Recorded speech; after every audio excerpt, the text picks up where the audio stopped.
کوڑنگل کے مجلس اتحاد المسلمین کے صدر سلطان بہاؤالدین گلشن صاحب، رکن اسمبلی حلقہ اسمبلی کاروان محترم جناب کوثر محی الدین صاحب، حافظ عبدالرشید صاحب امام و خطیب جامع مسجد کوڑنگل، عبدالمنان حافظ عبدالکریم اشرفی صاحب امام مکہ مسجد کوڑنگل، محترم جناب سید خیرات علی قادری صاحب، محمد عبدالحادی صاحب صدر مجلس اتحاد المسلمین محبوب نگر، محمد ذاکر یوتھ پریزیڈنٹ محبوب نگر، جناب عبدالحادی صاحب صدر مجلس تانڈور، محمد ذاکر ایڈوکیٹ صاحب محبوب نگر، محمد سعادت اللہ صاحب کونسلر محبوب نگر، محمد شاہنواز حسین صاحب شیخ عابد سلطان یاسر الدین، شیخ احمد صاحب شیخ رومان، محمد اظہر سید ارشد علی قادری، جناب خالد محمد مرتضیٰ، جناب سلطان ناصر الدین، جناب رمیش نائک صاحب اور امجد خان صاحب۔ معزز حاضرین کرام، بزرگان قوم اور ملت، میرے غیور نوجوان ساتھیوں، ابھی صدر مجلس کوڑنگل جناب سلطان بہاؤالدین گلشن صاحب نے مجھے یہ بتایا کہ کوڑنگل میں اردو شادی خانہ 15 سال سے بوسیدہ حالت میں ہے۔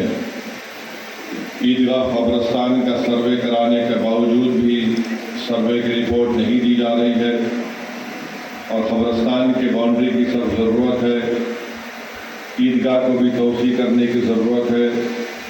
مائنارٹی اسکول بلڈنگ کے لیے زمین الاٹ کی گئی، مگر آج تک اس کا کام شروع نہیں ہوا۔ کوڑنگل میں اقلیتی جونیئر کالج کی بھی سخت ضرورت ہے۔ اسپتال میں ڈاکٹرز کی کمی ہے۔ اردو میڈیم اسکول میں اساتذہ کی کمی ہے۔ لیڈیز کا اسکل سینٹر کی ضرورت ہے، اور انہوں نے بتایا کہ 150 کروڑ روپیے یہاں پر ایک عبادت گاہ کے لیے منظور ہوئے، جس میں 100 کروڑ دیے گئے، اور شادی خانے اور عیدگاہ کے لیے بھی کوئی فنڈ نہیں دیا گیا ہے۔ تو میں نے ابھی جناب کوثر محی الدین صاحب رکن اسمبلی کو ایک بات کہی ہے کہ جو 6-7 آپ کے اہم مسائل ہیں کوڑنگل کے، انشاءاللہ تعالی مجلس کے اراکین اسمبلی جو تلنگانہ اسمبلی کا سیشن چل رہا ہے بجٹ کا، اس میں انشاءاللہ تعالی ان مسائل کو اٹھائیں گے، اور یہاں پر جو یہاں کے رکن اسمبلی تلنگانہ کے وزیر اعلیٰ ہیں، انشاءاللہ تعالی ان سے بھی جا کر مجلس کے اراکین اسمبلی آپ کی ان تمام کی تکالیف کو، آپ کی اس ضرورت کو ان سے نمائندگی کریں گے، اور ہماری پوری کوشش ہوگی کہ چاہے شادی خانے کا مسئلہ ہو، عیدگاہ قبرستان کا مسئلہ ہو، اقلیتی اسکول بلڈنگ کی تعمیر کو شروع کرنے کا مسئلہ ہو، جونیئر کالج کو شروع کرنے کا، یہ تمام چیزوں کی نمائندگی مجلس اتحاد المسلمین کے اراکین اسمبلی حکومت وقت سے اور وزیر اعلیٰ سے کریں گے۔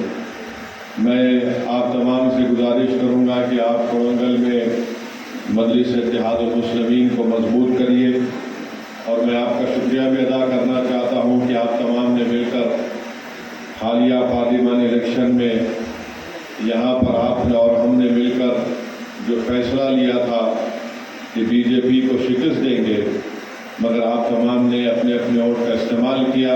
آپ تمام نے آگے بڑھ کر یہاں سے کانگریس کے جو امیدوار تھے، ہم نے ان کی تائید کی اس بنیاد پر کہ بی جے پی کو شکست ہوگی، مگر اللہ کا فیصلہ کچھ اور تھا۔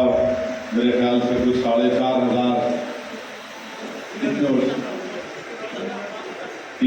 صرف 3,500 ووٹوں سے یہاں سے بی جے پی کے امیدوار کو کامیابی ملی، میں آپ کا شکریہ ادا کرتا ہوں کہ آپ اور ہم نے مل کر ایک اچھا فیصلہ لیا، مگر ہم کو یہ بات ذہن نشین کرنی چاہیے کہ تلنگانہ میں بی جے پی کے 8 اراکین پارلیمان کی کامیابی ہوئی، اس لیے بہت ضروری ہے کہ ہم ان فرقہ پرست طاقتوں کو، ان کے بڑھتے ہوئے قدموں کو روکیں گے اور ہم اپنی ریاست کو، جو یہاں پر بھائی چارگی اور محبت ہے، اور ہم اس کو مضبوط کریں گے، کیونکہ ہم یہ دیکھتے ہیں کہ جہاں کہیں بھی بی جے پی کی حکومت ہے وہاں پر ہم کو یہ دیکھنے میں آتا ہے کہ مثال کے طور پر اتر پردیش میں بی جے پی کی حکومت نے ایک ایسا قانون نکالا کہ چاہے کوئی ٹھیلا بنڈی کے اوپر آم بیچ رہا ہو،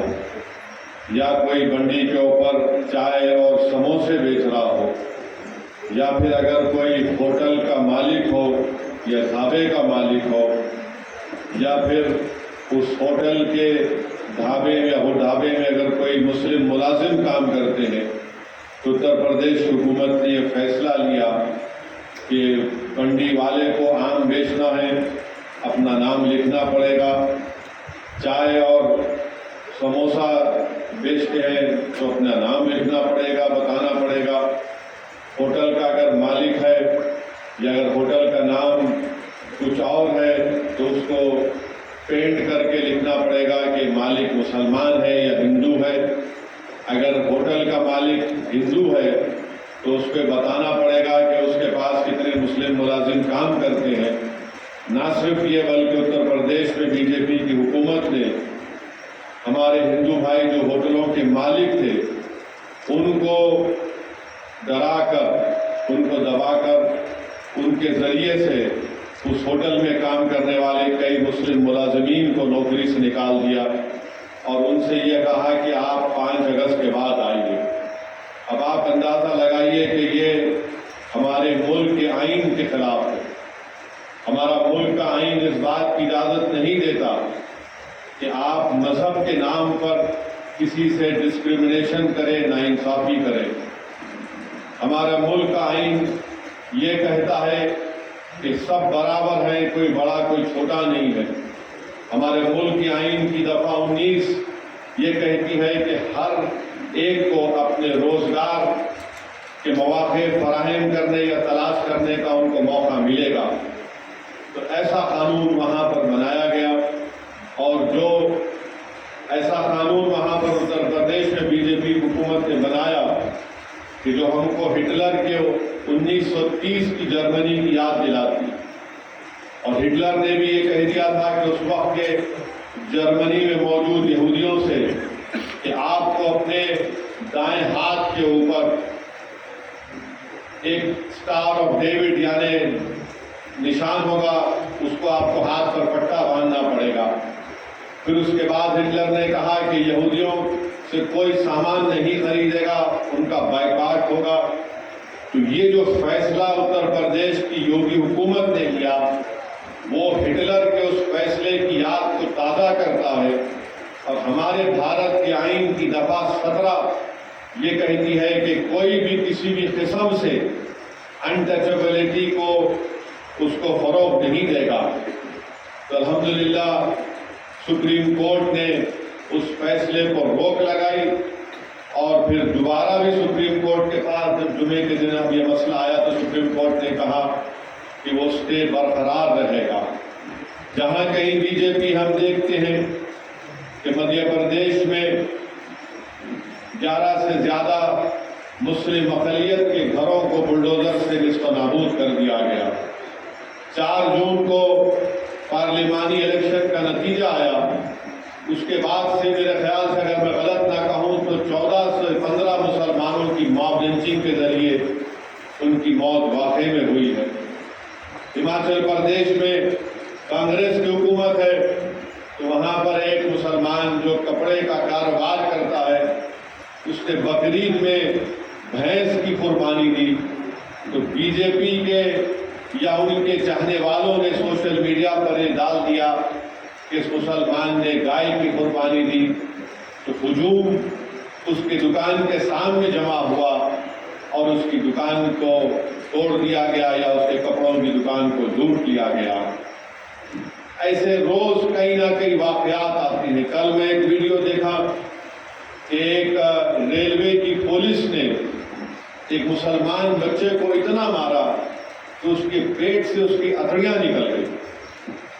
تو یہ تمام واقعات ہو رہے ہیں، اور یہ نفرت جو مسلمانوں کے خلاف جو پھیلا دی گئی ہے، یہ ملک کے لیے بھی ٹھیک نہیں کہ ہر کوئی نفرت کی نگاہوں سے آپ دیکھتے جائیے کہ کوئی ویڈیو ڈالتا ہے کہ مسلمان منڈی پہ کاروبار کر رہا تو انہیں تھوک کے کھلاتا۔ کوئی آپ اندازہ لگائیے کہ کوئی اگر کوئی کاروبار کرتا ہے تو وہ بولتا ہے بھائی میرا کھانا ہے، میرا مال جو ہے وہ سب سے بہترین ہو، مگر ویڈیو ایک ڈال دی گئی۔ ایک ویڈیو ایک یہاں پر تلنگانہ کے گری سنگھ پریوار کے لوگ ہیں، ایک ویڈیو ڈالے کہ تلنگانہ میں ایک بگونا ہے، اس میں کیا بولتے ہیں آپ کو اپنی تیل ڈال رہا ہے یا کچھ ڈال رہا ہے تو بولے پیشاب کر رہا ہے۔ وہ ویڈیو ڈالے تو ماجد حسین کو بولا کہ ماجد حسین جا کر پھر پولیس میں کمپلین کی، FIR ہوا، تو اس کے بعد وہ ویڈیو ہٹ گیا۔ بہرحال ہر طرح سے کوششیں کی جا رہی ہیں کہ کسی نہ کسی طرح سے یہ نفرت کے ماحول کو اور مضبوط کیا جائے۔ ہماری کوشش یہ ہونی چاہیے کہ ہم سب سے پہلے اپنے حوصلوں کو بلند رکھیں، ہم بزدلی کو اپنے قریب آنے نہ دیں، اور ہم قانون کا استعمال کرتے ہوئے اس طرح کی طاقتوں سے ہم کو مقابلہ کرنا ہے۔ اور ساتھ ہی ساتھ میں آپ سے عرض کر رہا ہوں کہ بھارت کے مسلمانوں کو یہ بات سوچنا پڑے گا کہ آخر اس پارلیمنٹ کے الیکشن میں جہاں پر ہمارے بیکورڈ کلاس کے لوگ اور اپر کاسٹ کے لوگوں کی ان کی نمائندگی برابر ہو چکی ہے، اب کسی سمودائے کی یا کسی مذہبی سمودائے کی اگر نمائندگی 4% ہے، 14% مسلمانوں کی آبادی ہے، تو صرف 4% جیت کر گئے۔ یہ بات بھی ہم کو سوچنا ہے۔ مہاراشٹرا میں ایک امتیاز جلیل MP تھے، اور مہاراشٹرا میں چاہے کانگریس ہو، ادھو ٹھاکرے کی شیو سینا ہو یا شرد پوار کی NCP ہو، انہوں نے 48 لوک سبھا کی سیٹوں میں سے ایک بھی مسلمان کو ٹکٹ نہیں دیا۔ ایک امتیاز جلیل تھا تو سب مل گئے، چاہے کانگریس ہو، شرد پوار ہو، ادھو ٹھاکرے ہو، شنڈے ہو، فڈنویس ہو، سب مل کے بولے کہ دوسرے پارلیمنٹ کی سیٹوں میں جو ہوگا دیکھا جائے گا، پر یہاں سے امتیاز جلیل نہ جیتے۔ اور ہم نے دیکھا کہ امتیاز جلیل کو مل کر انہوں نے ان کی کامیابی کو روک کیا۔ اس کے بعد کیا ہوا، مہاراشٹرا میں کولہاپور میں مسجد کے اوپر چڑھ کر مسجد کو نقصان پہنچانے کی کوشش کی گئی، اور پھر مسجد کے اندر نقصان پہنچایا گیا، بے حرمتی کی گئی، اور سب سے پہلے آواز اٹھانے والے کون؟ مجلس اتحاد المسلمین کے۔ میں مجلس کے کولہاپور کے ذمہ داروں کو کا شکریہ ادا کرتا ہوں کہ انہوں نے جیسے ان کو معلوم ہے سب سے پہلے وہاں پر جا کر انہوں نے SP اور کلیکٹر سے ملاقات کی، پرزور احتجاج کیا، اور وہاں پر کس کا MP ہے؟ کانگریس کا MP کولہاپور۔ اخباری رپورٹ یہ کہتے ہیں کہ انہی کے قریبی لوگوں نے وہاں پر یہ حرکت کی، اس مسجد کے قریب جو مسلمانوں کے گھر تھے اس میں گھر میں گھس کر زیور کو لوٹ لیا گیا، اور یہ کہا گیا کہ نہیں یہ انلیگل انکروچمنٹ ہے گورنمنٹ کے لینڈ کے اوپر، جبکہ دوسری جگہ پر۔ تو کوئی نہ کوئی واقعات ہمارے وطن عزیز میں برابر مسلمانوں کو پریشان کرنے کے لیے کیے جا رہے ہیں۔ اور پھر ایک نئی بات کہی گئی پارلیمنٹ میں کہ جھارکھنڈ میں بنگلہ دیشی گھس کے آ گئے۔ ارے میرے کو سمجھ میں نہیں آیا کہ بھائی جھارکھنڈ کا بارڈر بنگلہ دیش سے نہیں لگتا ہے، جھارکھنڈ کا بارڈر ہی نہیں ہے بنگلہ دیش سے، تو کہاں سے آ گئے؟ کیا اڑ کے آ رہے یا کوئی عجیب ناچ ہے کہ آ کے وہاں سے اڑ کے یہاں پہ آ رہے؟ ان کو اگر آنے کا ہے تو بنگلہ دیش سے آنا پڑے گا، سیمانچل سے یا پھر بنگال سے یا پھر آسام سے۔ جھارکھنڈ کا تو بارڈر ہی نہیں ہے، نہیں وہاں پر جا کر آدیواسیوں کے پاپولیشن کو کم کر رہے۔ کیسا کم کر رہے؟ حکومت آپ کی ہے، BSF آپ کی ہے, SSB آپ کی ہے, مگر یہ بول دینا کہ پہلے بولتے تھے کہ گھس کے آ رہے, ارے گھس کے آ کے جو ہماری فوج کو مار رہے ہیں وہ جموں میں ہو رہا ہے. 2021 سے لے کر اب تک 50 سے زیادہ ہمارے سپاہیوں کو پڑوسی ملک پاکستان سے دہشت گرد گھس کے آ کر مار رہے ہیں. آج بھی آپ دیکھیں گے, آپ میں پڑھا احتیاطی LOC پر ہمارے ایک بہادر سپاہی کو اس کی موت ہو گئی. ارے یہ BJP والے نام کیوں نہیں لے رہے آج کل پاکستان کا؟ نام لو پاکستان کا, پاکستان سے دہشت گرد آ رہے.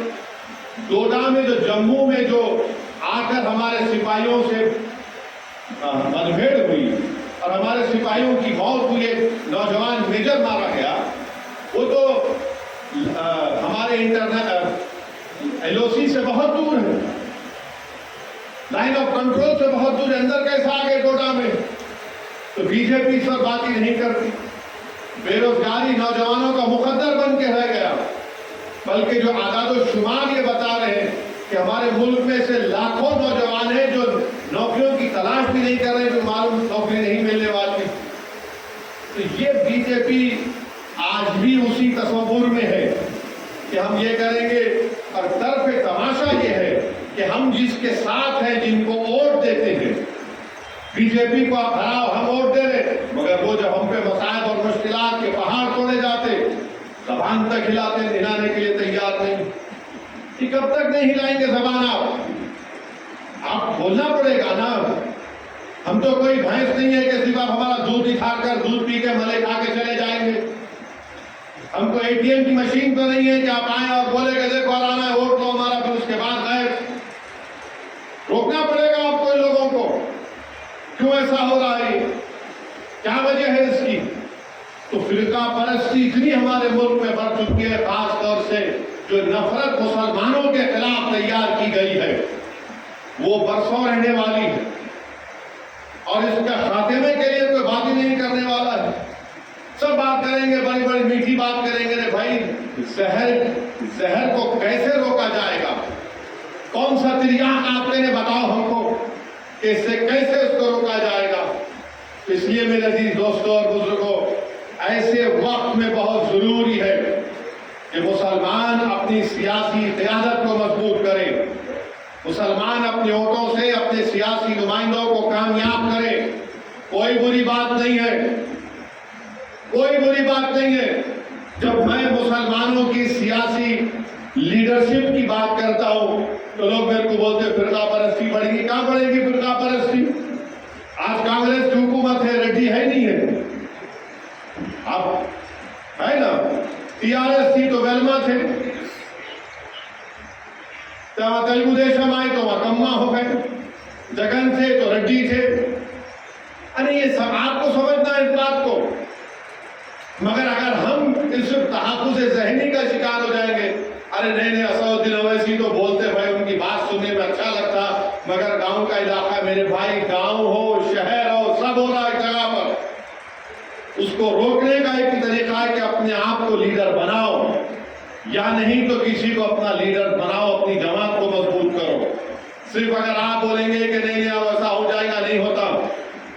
آپ کو اپنی جگہ پر یہ فیصلے لینا پڑے گا. ہم بھی چاہتے ہیں فرقہ پرست طاقتوں کو شکست ہو, مگر شکست تو ہو رہی ہے, سیٹ کم ہوئی ہے, مگر ہماری سیٹیں بڑھی نہیں رہی ہے. BJP کے سیٹ تو کم ہوئے, ہم تو وہی 4% پر ہیں. اگر آپ دیکھیں گے اس پارلیمنٹ کے الیکشن میں BJP کو 36% ووٹ ملا, 2019 سے صرف 1% ووٹ کم ملا ان کو, 1% صرف. اور سب سے زیادہ ووٹ کہیں پر BJP کے خلاف دیا گیا پورے ملک میں. کسی کا نام نکال کر دیکھا جائے تو مسلمان ہے, مگر آپ کے نمائندے کامیابی نہیں ہو رہے پارلیمنٹ میں. صرف 4% یعنی 24 یا 25 جیت کر گئے ہیں. اور نہ مہاراشٹر میں کوئی مسلمان MP, نہ کرناٹکا میں کوئی مسلمان MP, نہ راجستھان میں, نہ چھتیس گڑھ میں, نہ مدھیہ پردیش میں, نہ دلی میں. ایسی کئی ریاستیں ہیں جہاں پر 14% آبادی کا